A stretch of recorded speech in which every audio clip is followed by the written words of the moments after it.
পেনশনের টাকা নিয়ে কোম্পানি আর কর্মচারীদের দীর্ঘদিনের লড়াইয়ে অবশেষে এলো এক ঐতিহাসিক রায়।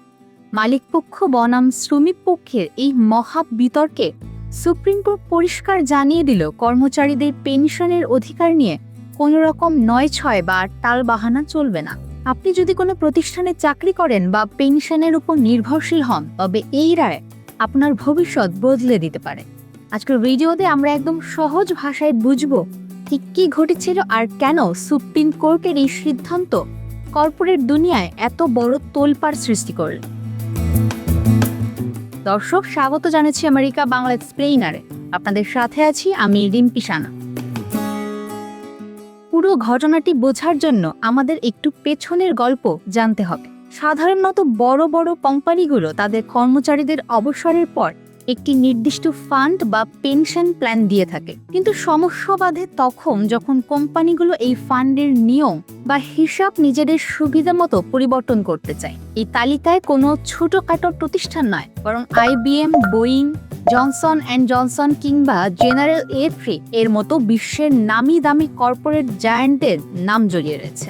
এই বিশ্বখ্যাত প্রতিষ্ঠানগুলো তাদের পেনশন স্কিমের কিছু শর্ত বা পলিসি বদলে ফেলেছিল, যার ফলে অবসরে যাওয়া কর্মীদের প্রাপ্য টাকার পরিমাণ অনেকটাই কমে যাচ্ছিল। মালিকপক্ষের দাবি ছিল, ব্যবসার মন্দা বা অর্থনৈতিক পরিস্থিতি বিবেচনা করে পেনশন প্ল্যানে পরিবর্তন আনার আইনি অধিকার তাদের রয়েছে, কিন্তু কর্মীরা এর তীব্র বিরোধিতা করে।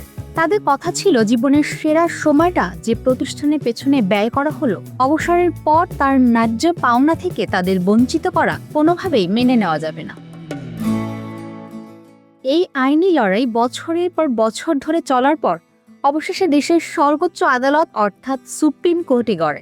আদালত উভয় পক্ষের যুক্তি অত্যন্ত গুরুত্ব সহকারে শোনে এবং চূড়ান্ত রায়ে আদালত স্পষ্ট করে দেয় যে পেনশন কোনো দয়া বা দান খয়রাত নয়, এটি একটি কর্মচারীর কঠোর পরিশ্রমের ফসল। আদালত তাদের রায়ে মালিক পক্ষকে তীব্র ভাষায় তিরস্কার করে বলে, কোম্পানিগুলো একতরফাভাবে এমন কোনো নিয়ম তৈরি বা পরিবর্তন করতে পারে না যা কর্মীদের দীর্ঘদিনের জমানো পেনশনের উপর নেতিবাচক প্রভাব ফেলে। ব্যবসার লাভ ক্ষতির অজুহাত দেখিয়ে কর্মীদের সামাজিক নিরাপত্তা কেড়ে নেওয়া যাবে না। এই রায়ের মাধ্যমে সুপ্রিম কোর্ট নিয়োগকর্তা বা মালিকদের সেই একচেটিয়া ক্ষমতার উপর বড় ধরনের লাগাম টেনে ধরল।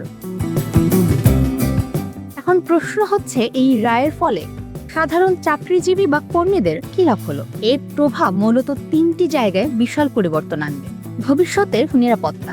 কোনো কোম্পানি চাইলেই আর হুট করে আপনার পেনশন পলিসি বা রিটায়ারমেন্ট ফান্ডের টাকা কমিয়ে দিতে পারবে না। আইনি সুরক্ষা। যদি কোনো প্রতিষ্ঠান জোরপূর্বক কর্মীদের পেনশনের টাকা আটকে রাখে বা কম দেওয়ার চেষ্টা করে, তবে কর্মীরা এখন সুপ্রিম কোর্টের এই রায়কে ঢাল হিসেবে ব্যবহার করে সরাসরি আইনি ব্যবস্থা নিতে পারবে।